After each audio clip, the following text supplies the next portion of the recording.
हरे कृष्णा। आज हम सुनेंगे दशा माता की 10वीं कहानी। एक बार दशा माता ड्याड़ा बाबूजी जंगल में जाते हैं और चौपड़ बिछाते हैं। ड्याड़ा बाबूजी और दशा माता बोले, चौपड़ तो हम खेल रहे हैं, लेकिन अपनी हार जीत कौन बताएगा। तभी जंगल से एक ब्राह्मण गुजरता नजर आया। दोनों ने उसको आवाज़ लगाई कि ब्राह्मण, तुम हमारे हार जीत की साख भरना। तो ब्राह्मण बोला, हाँ महाराज, मैं आपकी हार जीत की साख भरूंगा। दशा माता ड्याड़ा बाबूजी खेलने लगे।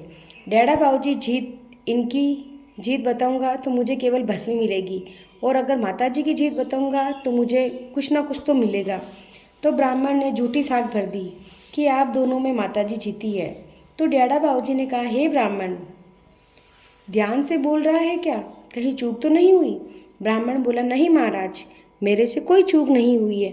तब माताजी ने अपनी अंगूठी, हीरे की अंगूठी खोलकर उस ब्राह्मण को दे दी। ब्राह्मण अंगूठी लेकर खुशी खुशी चला गया। रास्ते में एक तालाब आया तो उसने सोचा कि थोड़ी देर विश्राम कर लूं और यहाँ पर स्नान कर लूं। जैसे यह सोचकर उसने अपनी अंगूठी तालाब के किनारे रखी, एक मछली आई और अंगूठी को निगलकर चली गई। ब्राह्मण अंगूठी न पाकर दुखी हुआ और घर चला गया। अगले दिन ब्राह्मण जंगल से गुजर रहा था तो फिर उसे दशा माता ड्याड़ा बाबूजी मिले। फिर उसे हार जीत की साख भरने के लिए कहा। उसने फिर हाँ कर दी। इस बार भी उसने झूठ में माताजी को जिता दिया और माताजी ने प्रसन्न होकर उसको हाथ का कंगन निकाल कर दे दिया। लड़का कंगन लेके घर जाकर उसे अपनी ताक में रख दिया। तभी पड़ोसन किसी काम से वहाँ आई और कंगन उठाकर ले गई। इस तरह 2 दिन हो गए।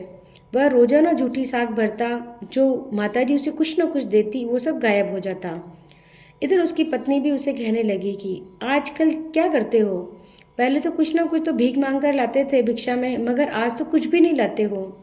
कहाँ जाते हो, घर के खाने के लिए अन्न भी नहीं बचा है अब तो।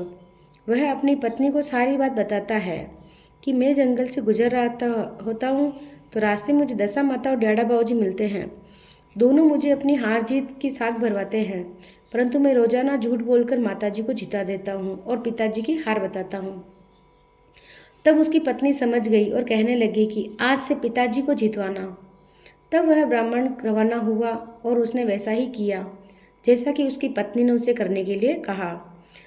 वह ड्याड़ा बाबूजी को इस बार भी उसने जीत बताई तो बोला, ड्याड़ा बाबूजी जीत गए। ड्याड़ा बाबूजी हंसने लगे कि आज तो ब्राह्मण तू कोई गलती कर गया है। इस पर ब्राह्मण बोला, नहीं बाबूजी, मैंने कोई गलती नहीं करी है। तब ड्याड़ा बाबूजी ने उसे अपनी झोली से भस्मी डाल दी। वह मन में दुखी हुआ, पत्नी की बात मानकर मैंने पिताजी को जिता दिया, पर उन्होंने तो मुझे ये भस्मी दी है। अब आज पत्नी को जाकर क्या दिखाऊंगा। ऐसा सोचते सोचते वह गया और जाकर भस्मी को एक कोने में डाल दी और बाहर जाकर मंदिर में जाकर बैठ गया। आज तो पत्नी आएगी तो बहुत डांटेगी। इधर पत्नी घर में आती है और क्या देखती है, घर के जो कोने में भस्मी थी उस कोने में हीरे जवाहरात मोती सब जगमगा रहे हैं। वह तो दंग रह जाती है। बाजार से बहुत सारा सामान खरीद कर लाती है, नए कपड़े गहने सब बनवाती है, तरह तरह के भोजन बनवाती है। उधर ब्राह्मण मन ही मन बहुत दुखी हो रहा होता है। तभी उसे बच्चे बुलाने आते हैं कि बापू माँ घर बुला रही है। वह डरता डरता कहता है कि हाँ तुम चलो, मैं आ रहा हूँ। वह घर जाता है। घर आकर देखता है कि घर में तो बहुत अन्न धन हो गया है। तब सभी खुशी खुशी भोजन करने लगते हैं। तभी पड़ोसन वहाँ आती और कहती है कि अरे आजकल तुम्हारे पास कितना धन हो गया है, ये कंगन में ले गई थी, तुम्हें याद भी नहीं आया। पड़ोसन वो कंगन देकर चली जाती है। उधर संध्या के समय ब्राह्मण आरती के लिए तालाब के किनारे गया। स्नान करने के लिए तालाब में उतर रहा था कि मछली किनारे पर अंगूठी डाल रही थी। वह यह देखकर खुश हो गया, हीरे की अंगूठी वापस उसको मिल गई। तब उसने कहा कि यह दशा माता ड्याड़ा बाबूजी का दिया हुआ सब कुछ है। तब उसकी पत्नी कहती है कि आगे से ध्यान रखना कि आदमी का कमाया फलता है, औरतों का कमाया फलता नहीं है। इसीलिए संसार में ज़्यादातर आदमी ही कमाते हैं।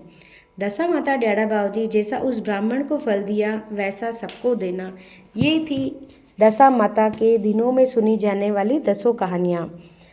अगर आप हमारे चैनल पर नए हैं तो इसी प्रकार की और धार्मिक कहानियाँ कथाएँ सुनने के लिए हमारे चैनल से बने रहेंगे।